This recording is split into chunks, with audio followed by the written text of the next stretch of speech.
Ang mutya ng ulikbangon ay isa sa mga anting-anting na mahirap matamo. Ito ay mutya na pinaniniwalaan na kung sino ang nagtatanga nito ay hindi basta-basta namamatay.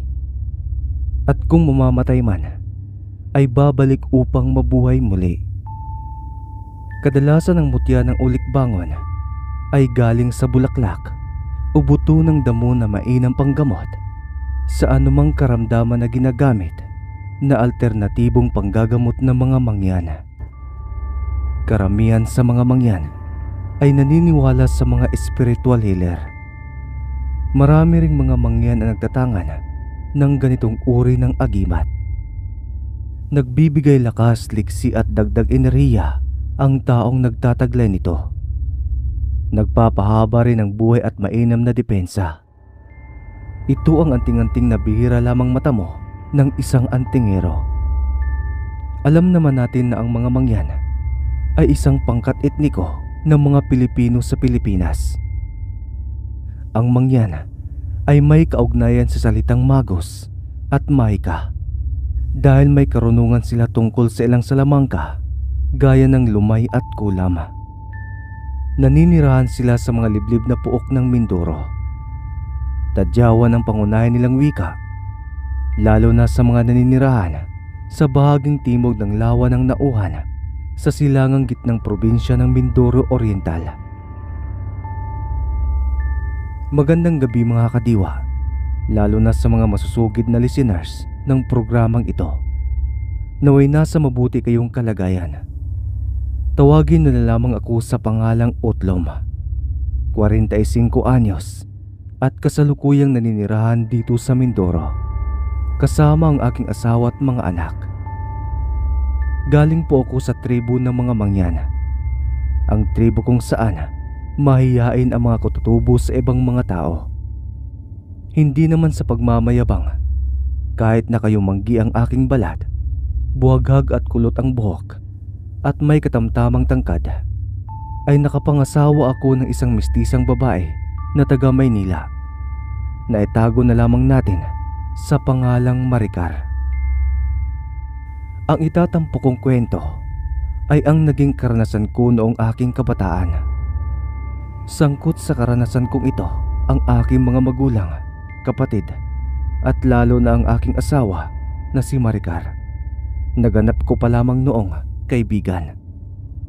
Naganap ang pangyayaring ito mahigit 2 dekada na ang nakakalipas sa mismong probinsya ng aking sinilangan sa Mindoro. Noong mapadpad kami ni Maricar sa ibang tribo sa kabilang kagubatan.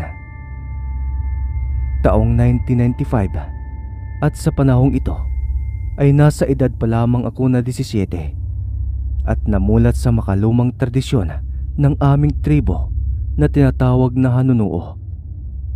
Ang ibig sabihin ng hanunuo ay mga tunay at tubong mangyan. Ang pangunahin naming pangkabuhayan ay ang panggugubat, pangingisda at pangangalakal. Sa panahong aking nabanggit ay sinaunang alpabito ang gamit namin sa pagsusulat sa pagpapantig. Ang ambahan ang natatangi naming panitikan sa pag-uukit gamit ang kutsilyo, mga kagamitan na lukas o lalagyan ng nganga. Ang pangunahin din naming pagkain ay kamote. Mga kadiwa, kapwa po manggagamot ang aking mga magulang na sina Tatay Kiko at Nanay Ason. Hindi lang sila magaling sa panggagamot, bagkus malawak din ang kaalaman nila pagdating sa mga mutya at agimat. Sa katunayan pa nga ay gumagawa ang aking ama ng pulseras na gawa sa kawayan at binalyan at mga butong na ginagawang alkansyahan na binibinta nila sa labas ng simbahan sa bayan. Isa kasi sa pangunahin naming pinagkakakitaan ay ang paggawa ng mga kwintas na gawa sa mga bahay ng butong na nililok sa magandang hulma para maging ganap na palamuti sa katawan. Ang iba naman naming katribo ay gumagawa ng mga produkto tulad ng mga basket, bilao, duyan at iba pang mga native product na gawa sa uway at kawayan na kanilang kinakalakal sa Mindoro. Utlong, bababa muna kami ng bundok ng tatay mo. Tutungo kami sa bayan para ibenta ang mga kamote. At saka ilalako din namin ang mga ginawa naming palamuti sa labas ng simbahan. Ikaw na muna bahala sa mga kapatid mo, ha? Paalam sa akin ni Nanay Ason. May tanim kasi kaming kamote sa aming likod bahay. At nagkataon noon na nakapag-ani kami ng kulang-kulang isang sako. Hinabilin din ng aking mga magulang na huwag na akong magsaing ng kamote para sa aming hapunan. Anak, baka hapon na kami makauwi ng nanay mo. Huwag mong pababayaan ang bunso mong kapatid at baka malingat ka at tumungo ito sa bangin. Alam mo namang malikot si bunso. Paalala din ni Tatay Kiko habang buhat nito ang isang sako na naglalaman ng kamote.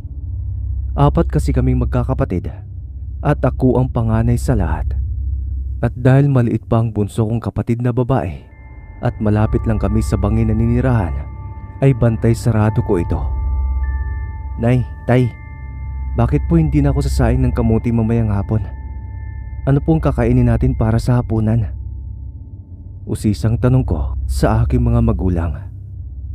Utlong, nak, bibili kami ng tatay mo ng bigas at isda.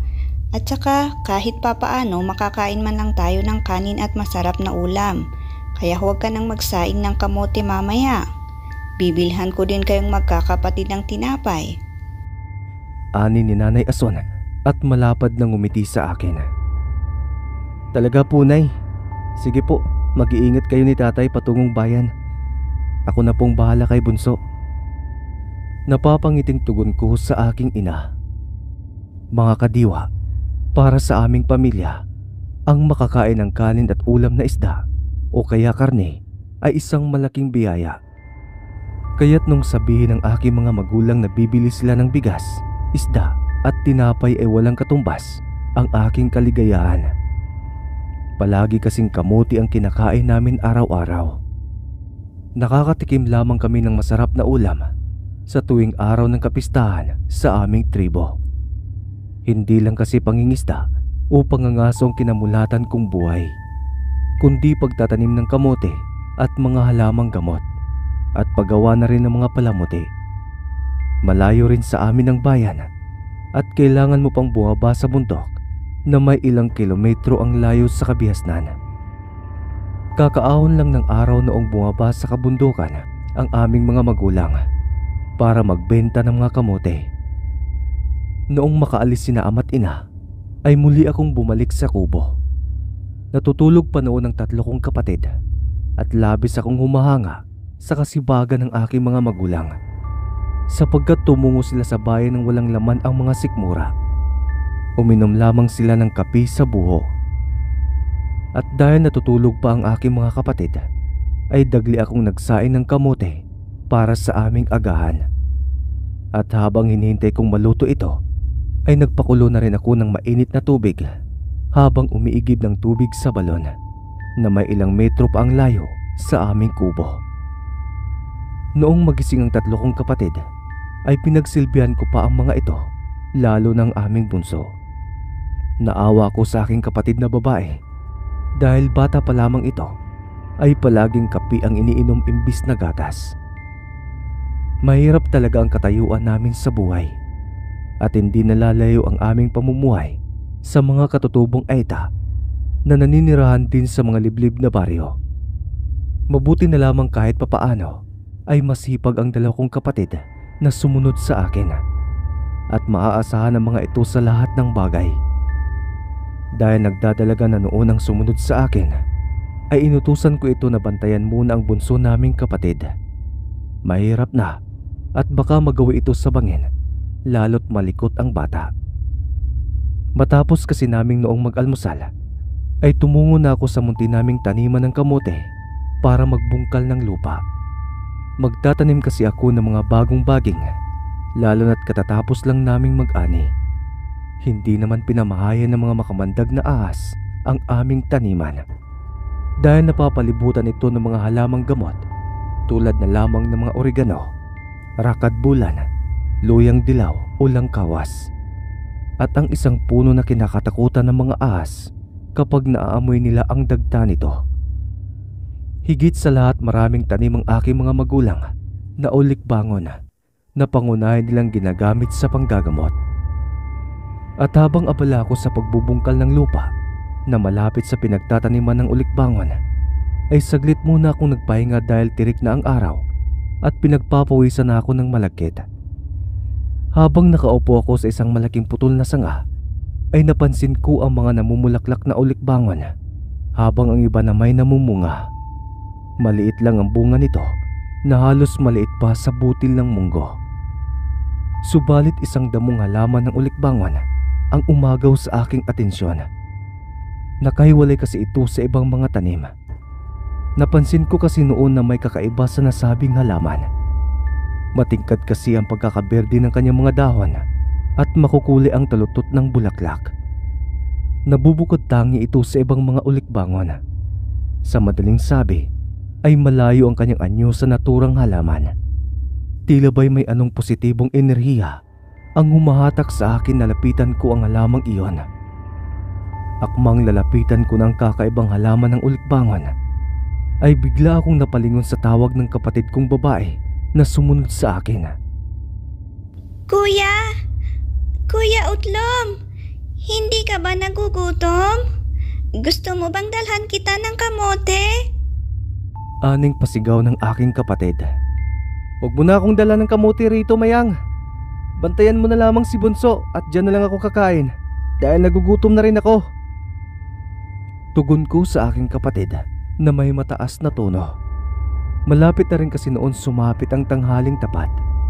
Sa puntong iyon, nawala sa isip ko ang kakaibang ulikbangon na para bang may anong hiwaga na bumabalot dito. Tumayo na ako at marahang naglakad pabalik sa aming kubo. Noong makapasok na ako sa bahay, nadatnan ko ang aming bunso na kumakain katabi ang dalawa kong kapatid habang nilalasap ang mainit na kape. Ito lang kasi ang pamparis namin sa sinaing na kamote. Matapos kong kumain habang sinasabayan sa bawat paghigop ng mainit na kape, ay saglit muna akong naidlip sa mahabang bangko sa munti naming sala, kung saan kasalukuyang naglalaro si Bunso ng bunga ng tipig na ginagawang trumpo. Pagkatapos kong makaidlip, ay balik na naman sa pagbubungkal ng lupa at pagdidilig ng mga halaman. Nakasanayan ko na rin noon ang magpausok ng mga tuyong sanga at dawan sa aming bakuran bilang pantaboy sa mga lamok at ilang insekto. Kuya, bakit wala pa sina nanay at tatay? Malapit na lumubog ang araw, oh. Ako na lang ang magsasaing ng kamote para sa ating hapunan. Huwag ka mag-alala, Mayang. Mayat maya lang nandito na sila. Hindi mo na kailangan magsaing ng kamote dahil bumili ng bigas at isda si nanay. Saad ko naman dito. Talaga kuya, bumili si nanay ng isda. Salamat at makakain na rin tayo ng masarap. Sabat naman ni Wangyo ang sumunod kay Mayang. Nang mga sandaling iyon ay nasa kandungan ko si Bunso at patuloy na naglalaro ng kanyang trumpo na nilagyan ng walis tingting sa gitna. Ilang segundo pa ay biglang dumating ang aming mga magulang. Bitbit ang ilang supot na naglalaman ng kanilang pinamili sa bayan. Kitang-kita ko sa mukha ng tatlo kong kapatid ang labis na tuwa sa kanilang mga labi nang kunin ni Nanay Ason ang isang supot ng tinapay. Nakangiti si Bunso habang nilalantakan ng matamis na tinapay. Dahil napagod sa mahabang paglalakad ang aking mga magulang, ay si Mayang na ang nagsaing at nagluto ng ulam. Sa pagkakatanda ko noon mga kadiwa, ay 2 pirasong bangus ang binili ni Nanay Ason. Tinulungan ko na rin sa pagluluto ang aking kapatid. Kinagabihan, masaya naming pinagsaluan ng sinigang na isda. Tingin ko tuloy noon, mayroong parte sa aming pamilya na nagdiriwang ng kaarawan dahil bihira lamang mangyari ang ganoong pagkakataon. Hindi lang kami ang dumaranas ng matinding kahirapan, bagkus lahat kaming naninirahan sa tribo. Hindi naman kasi sa lahat ng pagkakataon ay may nahuhuling mga hayop at mga isda ang aming katribo. Sumapit ang kasagsagan ng gabi na kung saan natutulog na ang aking mga magulang at mga kapatid. Tila may kung anong bagay na tumutulak sa akin na tumungo sa taniman ng kamote. Tulad ng sinabi ko kanina, may positibong enerhiya ang animoy bumabalot sa aking diwa. Sinunod ko ang nilalaman ng aking puso't isipan na tumungo sa aming taniman bitbit ang gasera. Pagkalabas ko pa lang sa kusina ay natatanaw ko na ang isang kumikislap na bagay sa gawing pinagtataniman ng mga ulikbangon. Napansin ko rin ang ilang alitaptap na lumilipad sa ibabaw ng kakaibang halaman na kung saan nagmumula ang kakatuwang tanglaw. Dahil sa aking kuryosidad ay nilapitan ko ang halamang iyon. Umupo ako ng paluhod sa lupa at inusisa ang bagay na kumikinang. Noong sipatin ko ang makukulay na talutot ng bulaklak sa tabi ng nakabukas palad na dahon, ay nakita ko ang isang maliit na itim na bato na nababalutan ng liwanag na malaki lang ng kaunti sa butil ng bigas. Hindi ko alam kung bakit nagagawang lumika ang itim na bagay ng liwanag. Noong unay naisip ko na ordinaryong buto lamang ito ng nasabing halaman. Ngunit nang hawakan ko ito ay hindi siya pangkaraniwang buto, kundi isang solidong bato. Kinuha ko ang kakaibang bagay na iyon at ibinalot ng maigi sa aking mga palad upang hindi mahulog o mawala. Nagtataka ako noon mga kadiwa kung bakit tila sumusunod sa akin ang mga alitaptap na para bang ginagabayan ako. At nang makapasok ako sa aking silid ay hindi pa rin ako tinatantanan ng mga umaandap na insekto na tila maamo sa akin. Dahil maliit lamang ang kakaibang bato ay kumuha ako ng isang maliit na puting metsa na ginagamit namin sa mga gasera para doon ibalot ang itim na bato. Mahirap suriin ang ganoong bagay sa kadiliman ng gabi. Subalit buhat ng mahawakan ko ang maliit na bato ay biglang gumaan ang aking pakiramdam at nawala ang pananakit ang aking likod at tuhod sa maghapong pagbubungkal ng lupa. Kinabukasan, katulad ng aming kinagawian, madaling araw palang gising na kami ni Nanay Ason at Tatay Kiko. Maliban na lamang sa 3 kong kapatid na mahimbing pa ring natutulog. Habang kumakain kami ng agahan sa hapag, ay nasasabik akong ipinakita sa aking ama ang kakaibang bagay na nakuha ko kagabi sa aming taniman. Agad namang natukoy ni Tatay Kiko ang maliit na batong hawak ko. Nagwika ito sa akin na mutya ito ng ulikbangon. Nagtataka din ito kung bakit sa ibabaw ko lamang ng dahon, malapit sa bulaklak na kuha, ang mahiwagang bato. Ani umano ni Tatay Kiko, bihira lamang ang ganitong uri ng mutya o agimat. Ito raw ang bato na pangunahing pagkain ng mga puting tikbalang at lambana. Paliwanag pa nito, makapangyarihan umano ang nasabing mutya, sapagkat kung sino man ang nagtatanga nito ay muling mabubuhay kapag namatay, na hindi ko naman lubos pinaniniwalaan. Anito, ang mutya ng ulikbangon ay tinatawag na spiritual healer. Mainam na panlaban sa kulam at parang. Anak, lubos kang pinagpala dahil pinagkalooban ka ng kalikasan ng ganitong uri ng agimat. Malaki ang may tutulong nito sa larangan ng paggagamot. Wika nito, ngumiti lamang ako sa mga sinabi ng aking ama. Hindi ko naman kasi hinangad noon na maging isang manggagamot at wala ito sa bokabularyo ko. Ginabayan ako ni tatay kung paano alagaan ang mutya. Kumuha ako ng isang maliit na sanga ng kawayan at ginawan ko ito ng disenyo na parang palamuti. Binutasan ko ito ng maliit na sakto lang ang laki sa mutya ng ulikbangon. Nang maipasok ko ang agimat sa nilikha kong butas, binuhusan ko ito ng sagradong langis na ginagamit ng aking ama sa panggagamot. Ayon na rin sa sinabi ni Tatay Kiko. Matapos kong lagyan ng langis na may kasamang orasyon ng kawayan, tinalian ko ito ng guma para hindi matapon ang langis. Nilagyan ko din ito ng tali upang gawing kwintas. Mga kadiwa, simula nung nagtatanga na ako ng mutya, tila magkakasunod na grasya ang dumating sa aming pamilya. Sa mga dumaang araw ay ilang mga parokyano ang nagpapagamot sa aking mga magulang na pinaglaruan ng mga lamang lupa.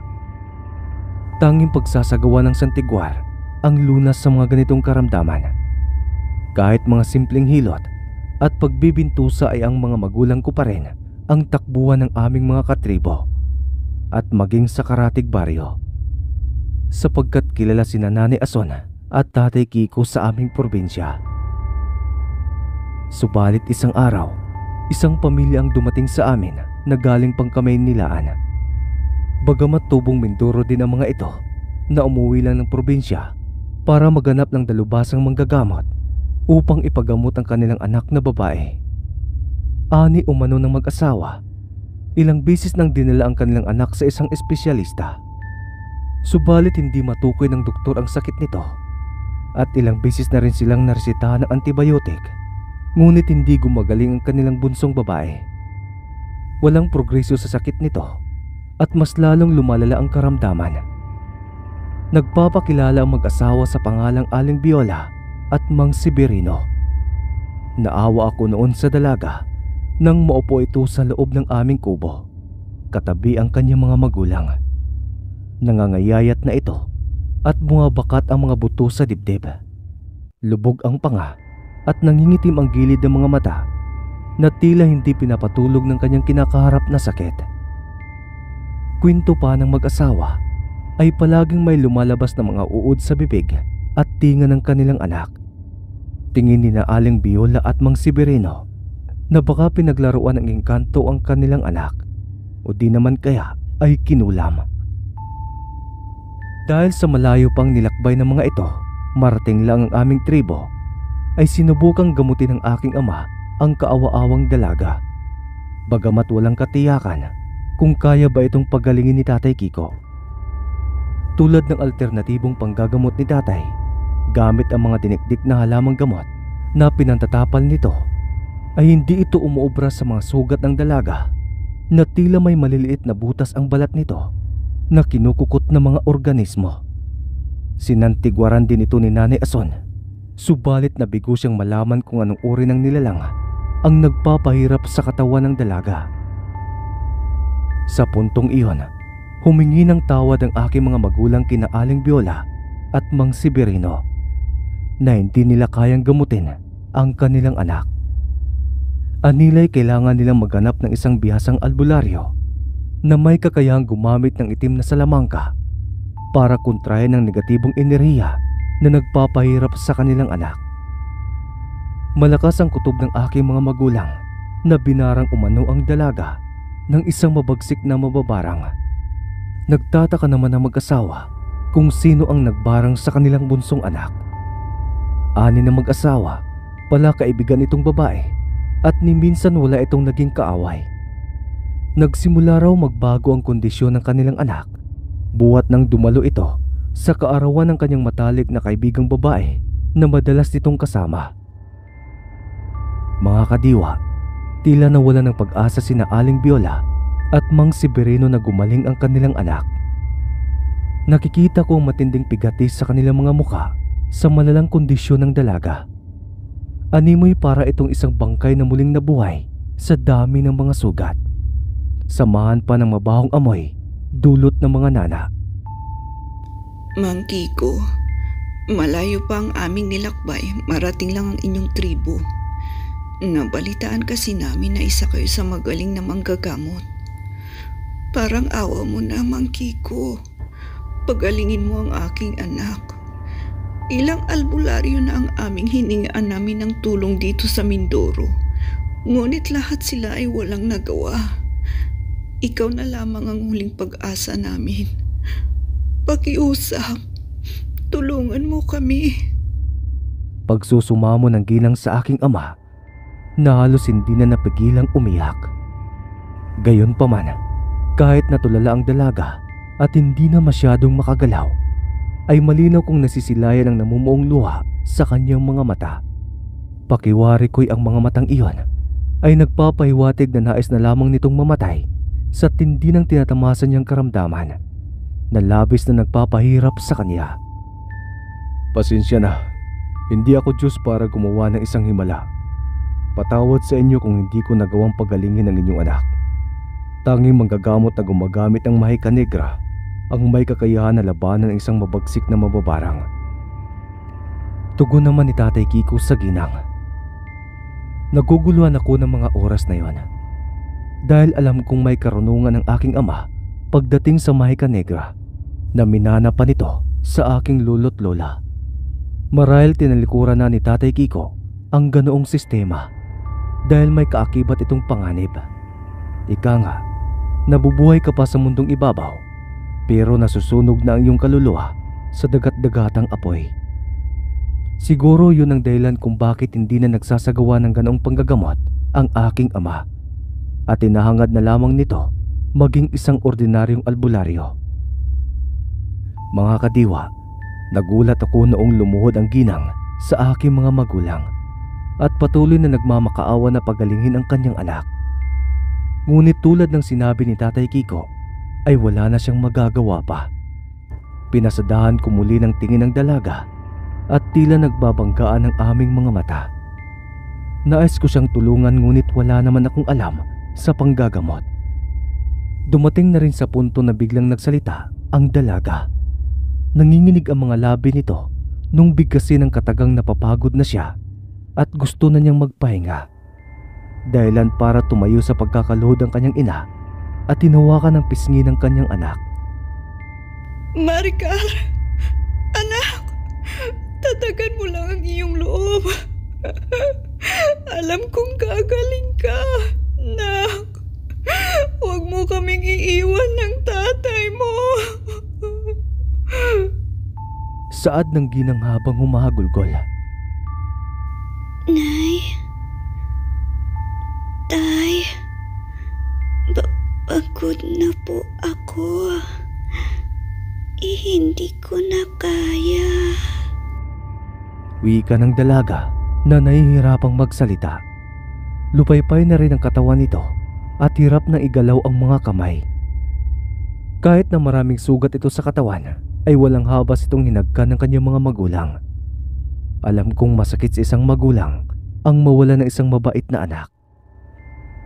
Ilang segundo lang ang lumipas matapos iyon sabihin ni Maricar, ay bigla na lamang itong nahirapan sa paghinga at unti-unting pumipikit ang mga mata na animoy mamamatay na. Nag-umikilkil at nagsasalimbaya sa aking pandinig ang malakas na pag-iyak ng ginang nang tuluyang pumikit ang mga mata ng kanyang anak. Hindi nila maaaring sisihin ang aking mga magulang dahil kritikal na ang kalagayan ni Maricar nang dumating sila sa aming tribo. Sa puntong yon, idineklarang patay na si Maricar at namatay ito sa kanlungan ng kanyang mga magulang. Napansin ko na tila nasaktan ng aking mga magulang nang pumanaw isang pasyente sa loob mismo ng aming tahanan. Tumayo ang ginang at sinabi nito sa kanyang asawa na buhatin ang labi ng kanilang anak. Kailangan nilang lisanin ang aming tribo at bumaba sa kabundukan. Hindi pinansin ni Aling Beulah si Nanay Ason at Tatay Kiko. Nagmagandang loob ako na tulungan ng Ginoo na buhatin ang labi ng dalaga pababa sa aming tribo dahil medyo malayo pa ang kanilang lalakarin. Aling Beulah, Mang Severino, hayaan niyo po na tulungan ko kayong buhatin ang labi ng inyong anak. Nakikiramay po ako sa kanyang pagkamatay. Patawad po kung hindi ito napagaling ng aking mga magulang. Magalang na wika ko sa mag-asawa. Tumango lamang ang Ginoo at hindi naman ako pinansin ng ginang. Bago kami tuluyang lumabas sa aming tribo, kumuha muna ako ng kumot at maingat na ibinalot ang katawan ni Maricar na nakausli ang ulo. Ninais ko na ako na lamang ang magbubuhat sa bangkay ni Maricar na pinahintulutan naman ni Mang Severino. Mga kadiwa, habang nasa bisig ko ang labi ng dalaga at binabagtas namin ang pababang lupa palabas sa aming tribo, ay walang tigil pa rin sa kakaiyak si Aling Beulah habang inaalalayan ito sa paglalakad ng kanyang asawa. Noong tuluyang kaming makalabas sa aming baluarte, ay bigla akong nakaramdam ng kakaibang positibong enerhiya na gumagapang sa aking katawan.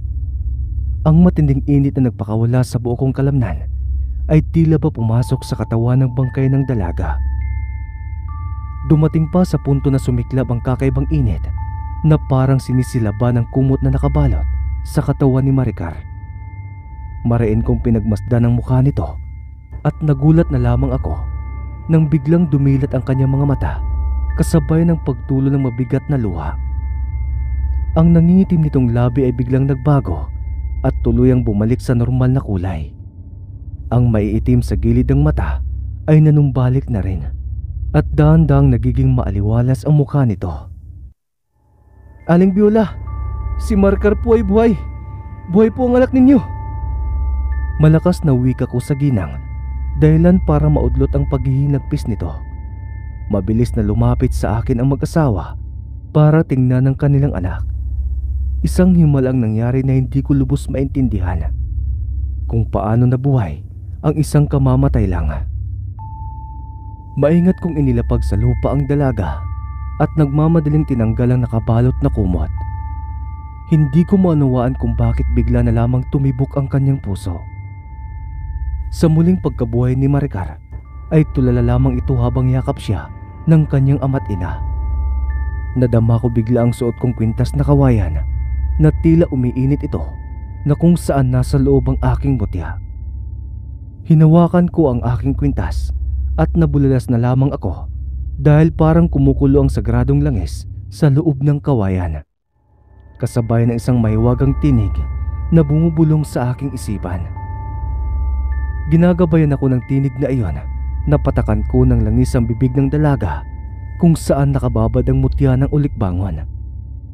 Tinanggal ko ang kwintas sa aking leeg at maingat na binaklas ang nakataling goma. Nagpaalam ako sa mag-asawa na pahintulutan nila ako na painumin ng isang patak ng langis ang kanilang anak. Mariin akong lumapit kay Maricar at marahan kong ibinuka ang kanyang bibig para painumin ng sagradong langis. Matapos nitong lunukin ang sagradong likido, ay panibagong himala ang nagpagulantang sa akin. Sapagkat ang mga organismo at uod na namamahay sa kanyang mga sugat ay biglang naging usok, hanggang sa tuluyan itong tangayin ng hangin. Ang labis na nakakamangha ay unti-unti na ring humihilom ang kanyang mga sugat. Isang malaking milagro ang nangyari. Tingin ko ang mutya ng ulikbangon ang dahilan kung bakit nagkaroon ng buhay si Maricar. Noong tuluyang maglaho ang mga sugat ng dalaga, ay nagawa nitong ikilos ang kanyang katawan. Niyakap nito ang kanyang mga magulang at walang kapantay ang ngiting gumuguhit sa kanyang labi. Nagulat pa nga ako noon dahil matapos nito hagkan ng kanyang ama't ina, ay walang habas ako nitong niyakap at walang tigil na humingi ng pasasalamat. Kung may dapat mang pasalamatan si Maricar, ay hindi ako yon, kung hindi ang aking mutya na nagbigay daan para muli siyang mabuhay. Aling Biola, Mang Severino, siguro bukas na kayo bumaba ng kabundukan. Mainam na doon muna kayo sa aming bahay. Hindi pa kasi ganap na malakas ang inyong anak. Sa pagkakataon pong ito, matutulungan si Maricar ng aking ama na painumin ito ng mga halamang gamot para manumbalik ang kanyang sigla. Suwestyon ko sa mga magulang ng dalaga. Sumang-ayon naman ang mga ito sa aking sinabi. Lubos na pasasalamat ang iginawad sa akin ng ginang at nagawa rin ako nitong yakapin bilang pagtanaw ng utang na loob. Anya, ako raw ang dahilan kung bakit nabuhay at gumaling ang kanyang bunsong anak. Nagtataka ang aking mga magulang noong makabalik ako sa aming kubo kasama ang pamilyang nagpagamot sa kanila. Hindi makapaniwala ang aking ina sa muling pagkabuhay ng dalaga. Ngunit tila natural na lamang sa aking ama ang naging reaksyon nito. Batid nitong may kinalaman ng tinatangan kong mutya na tinatawag ng mga ninunong mangyan na spiritual healer. Aligagana na naglaga ng mga gamot si Tatay Kiko, habang si Nanay Aso naman ay nagsaing ng kamuti para ipakain sa aming bisita hanggang sa aming hapunan. Yun lang kasi ang mayayain namin sa kanila. Isang gabi at isang araw na nanatili sa aming tribo ang pamilya ng dalaga at naging magkaibigan kami ni Maricar sa loob lamang ng isang araw. Bago bumalik sa bayan ang mga ito, ay binigyan ako ni Aling Biola ng malaking halaga na hindi ko naman tinanggap. Pinilit ako nitong kunin ang pera, subalit patuloy ko itong tinanggihan. Kaya't walang nagawa ang ginang kundi bigyan na lamang ako ng abot langit na pasasalamat at nangangakong muli silang babalik para handugan kami ng mga pagkain. Sa mga lumipas na mga araw ay tinuruan ako ni Tatay Kiko sa panggagamot. Anito, malaki ang potensyal ko na maging isang dalubhasang albularyo na hindi gumagamit ng mahika negra. Sapat na ang espiritual na pagpapagaling ng mutya ng ulikbangan na labanan ko ang mga taong pinaglalaruan ng itim na elemento, lalo na ang mga nababarang at nakukulam. Tama nga ang aking ama na may kakayahan ang agimat na bumuhay ng taong kamamatay lang. Kaya pala pangunahing pagkain ng mga puting tikbalang at lambana ang may wagang bato, dahil nagbibigay ito sa kanila ng pambihirang lakas. Makalipas ang 1 linggo ay muling bumisita sa amin sina Aling Buela at Mang Severino. May mga bitbit silang pasalubong sa amin bilang pasasalamat at pagtanaw ng malaking utang na loob. Hindi nila noon kasama si Maricar dahil pansamantala itong bumabawi ng kanyang lakas na halos ilang linggo na rin hindi nakakatulog ng maayos. Subalit nagimbal ako noong isiniwalat ng ginang ang isang masamang balita. Ani umano ni Aling Viola noong makauwi sila sa bayan, nabalitaan daw nila sa panganay nilang anak na nasa Maynila na namatay ang kaibigang babae ni Maricar. Hindi lang kaibigan nito ang namatay, bagkus nasawi rin ang ina ng kanyang matalik na kaibigan. Natagpuan daw ang labi ng mag-ina sa loob ng kanilang bahay na puno ng sugat ang buong katawan at pinamamahayan ng napakaraming uod. Dilat pa ang kanilang mga mata at mabilis na nabubulok ang katawan. Sa puntong iyon, may ideya na ang aking ama na may kinalaman ng kanyang kaibigan kung bakit siya binarang. Marahil inggit ito sa kanya. Ani umano ni Tatay Kiko, oras na bumalik ang pinataw na sakit ng mababarang sa kanyang biktima, ay mararanasan din ito ang sinapit ng binarang. Malinaw na ang lahat ng isang mambabarang ang ina ng kaibigan ni Maricar. Naalarma naman ang mag-asawa sa mga sinabi ni Tatay Kiko na ang mismong kaibigan ng bunso nilang anak ang tunay na salarin. Anila'y una pa lang ay hindi na nila gusto ang ugali ng kaibigan ni Maricar. Mahilig itong makialam ng gamit ng hindi sa kanya. Makalipas ang mahigit 1 buwan ay muli na naman kaming dinalaw ng mag-asawa kasama na si Maricar na labis kong ikinatuwa. Binigyan ako ng dalaga ng mga bagong damit na hindi ko naman tinanggihan. Ang nagbigay ng labis na kaligayahan sa akin noong sabi ni Maricar na hindi na sila babalik sa Maynila at dito na sila maninirahan sa Mindoro. Kinalaunan, palagi akong binibisita ni Maricar sa aming tribo at minsan na may sinasama ako nito sa kanilang bahay sa bayan. Habang tumatagal ay napapadalas ang aming pagkikita at lumalalim ang aming pagkakaibigan. At isang araw, napagkasunduan namin ni Maricar na mamasyal sa kabilang gubat na sakop ng ibang tribo. Na isang pangyayari pala ang hindi ko inaasahan. Maganda kasi ang tanawin sa kabilang gubat, lalo't sagana doon sa anyong tubig. Habang palabas kami noon sa kakahuyan galing sa pamamasyal, bitbit ang mga pinitas naming ligaw na prutas sa tabi ng batis, ay isang negrito ang biglang sumalubong sa amin. Wala itong suot pantaas na damit at may nakasukbit na sundang sa kanyang bewang. Pinasadahan ito ng matalim na tingin ng aking kaibigan habang nakangisi ang mga labi. Maputi kasi si Maricar at masasabi kong maganda talaga itong babae. Hindi katulad ng mga kababaihan sa aming mga tribo na maiitim ang balat at kulot ang buhok. Nanatili itong nakatayo sa aming harapan at nakatuon lamang ang tingin kay Maricar. Mga titig na may halong mali siya. Hindi ko alam kung naninirahan ba ito sa mismong tribo na aming pinuntahan. Negrito rin kasi itong lalaki. Ngunit di hamak na mas maitim ito sa akin at namumula ang mga gilagid. Kinukutuban ako na may gagawin itong hindi maganda sa dalaga. Ilang saglit pa ay hinugot nito ang sundang at walang habas akong tinaga. Ni hindi ko naman naiwasan dahil mas inuna ko pa ang kaligtasan ni Maricar na baka ito ang masapul ng talim ng sundang. Itinulak ko ang dalaga kaya sargo akong tinamaan ng itak sa balikat. Dahilan para pumalindit ang malapot na dugo. Nakatamo ako ng malalim na sugat at tila ba desidido ang negrito na paslangin ako dahil muli ako nitong hinaribas ng sundang. Mabuti na lang at mabilis na tumayo ang dalaga at matapang na itinulak ang lalaki na balak akong patahimikin sa hindi ko alam na kadahilanan kung ano ang atraso ko sa kanya. Imbis na ambahan nito si Maricar, ay muli itong lumapit sa akin at ubod lakas na inihampas ang itak na mabilis ko namang naiwasan. Sinigawan ko ang aking kasama na tumakas na ito at iwan na lamang ako. At dahil naibaling ko ang aking paningin kay Maricar, ay muli na naman akong nataga sa kaliwang braso. Dumating sa punto na itinarak nito ang dulo ng sundang sa aking sikmura, dahilan para bumulagta ako sa lupa. Umagos ang napakaraming dugo sa aking sugat at damang-dama ko ang matinding sakit na labis na nagpahina sa akin. Hanggang sa tuluyang nanglabo ang aking mga mata at hindi magawang makakilos. Imbis na tumakas si Maricar, ay umiiyak itong lumapit sa akin. Diniinan nito ang aking sugat sa sikmura gamit ang kanyang mga kamay dahil walang tigil ang pagtagas ng dugo.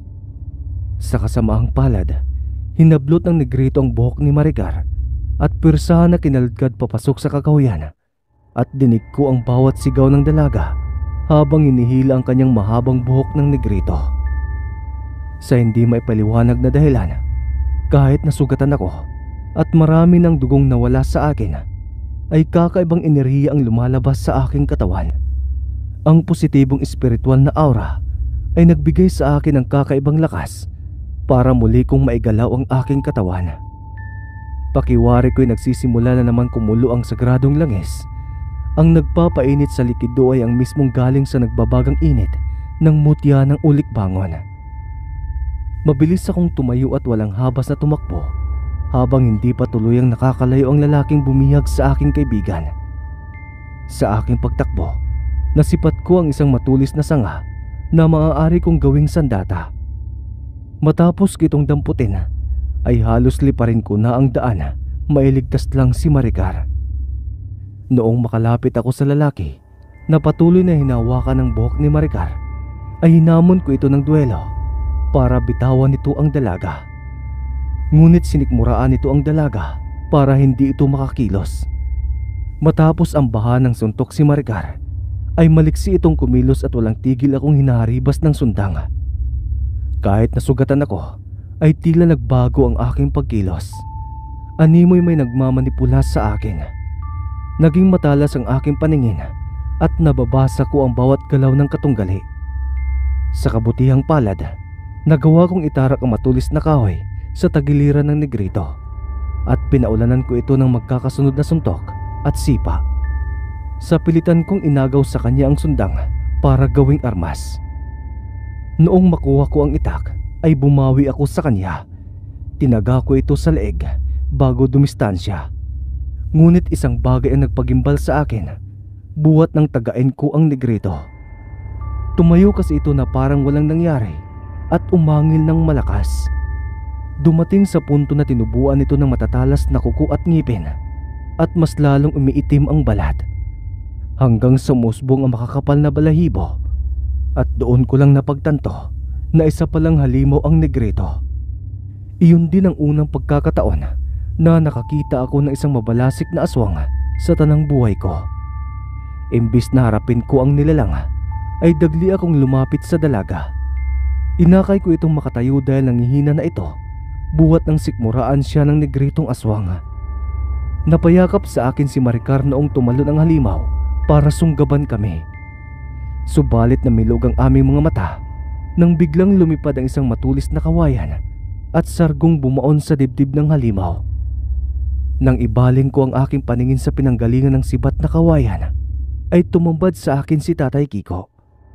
May hawak din itong gulok sa kabilang kamay at matalim ang pagkakatitig sa halimaw. Mabilis na lumapit ang aking ama sa nakahanduse na nilalang at walang pasakali na hinugot ang sibat at muling ibinaon ng paulit-ulit sa katawan ng negritong aswang. Halos hindi ko mabilang ang natamong saksak ng halimon na humantong sa mabilis nitong kamatayan. Nagawa kong igapos sa aking mga bisig ang manipis na katawan ni Maricar upang hindi ito matroma sa kagimbal-gimbal na kamatayan ng nilalang na pinaslang ni Tatay Kiko. Ani umano ng aking ama, binalak nitong sunduin kami sa kagubatan dahil malapit nang dumilim ang paligid, lalo't balibalita sa buong tribo at sa buong baryo na may gumagalang negritong aswang. Mga kadiwa, lubos ang paghingi ko ng pasasalamat sa aking ama dahil niligtas nito ang aking buhay. Kahit nagtatangan ako ng mutya ng ulikbangon, ay hindi pa ganoon sapat ang aking lakas para gumapi ng isang halimaw. Dahil sa pangyayaring iyon, ang kilabot na bumabalot sa dalaga ang nagbigay daan para humanga ito sa akin. Anya, sa tindi ng panganib na aming hinarap, ay hindi ko siya pinabayaan at handang ibuwis ang sariling buhay. Sa bawat araw, linggo at buwan na magkasama kami ni Maricar, ay mas lalong naging malapit kami sa isa't isa. At ang aming pagkakaibigan ay humantong sa pag-iibigan. Nahihiya akong niligawan ng dalaga. Kinakabahan ako na baka tanggihan nito ang aking pagtatapat. Sino ba naman ako para ibigin niya? Isa lamang akong hamak na mangyan na may maitim na balat. Pangit akong lalaki kung ikukumpara sa ibang kalalakihan. Ngunit gayon pa man ay hindi ako binigo ni Maricar noong sabihin nito na mahal din niya ako. Anya, ako raw ang karapat-dapat na lalaki na kanyang makasama sa mahabang panahon. Malaki ang naging papel ko sa kanyang buhay, buhat nang himala ko siyang mapagaling at muling magbigyan ng pangalawang buhay. Ang aming pagmamahalan ay hindi naman tinutulan ng mga magulang ng dalaga. Sa katunayan pa nga, sila pa ang nagbigay daan para ikasal kami ni Maricar. Matapos kaming ikasal ng mga panahong iyon, mas sinangad ng aking asawa na manirahan sa aming tribo. Madalas din namin dinadalaw ang mga magulang nito sa bayan. May kasabihan pa nga, hindi basihan ng kulay ng balat, itsura, edad, at pamilyang pinagmulan sa dalawang taong tunay na nagmamahalan na ipinagbigkis ng panahon. Ngayong kasalukuyan ay masaya kaming nagsasama ni Maricar, kapiling ang aming mga anak. Naging matibay ang pundasyon ng aming binuong pamilya at naging ganap akong magaling na albularyo sa aming tribo. Hanggang dito na lamang po ang aking kwento, mga kadiwa, na hango sa sarili kong karanasan. Naway magbigay aral ito at inspirasyon sa mga taong nakarinig ng aking talambuhay. Lubos na gumagalang at nagpapasalamat ang inyong masugid na taga-subaybay, Utlom ng Mindoro.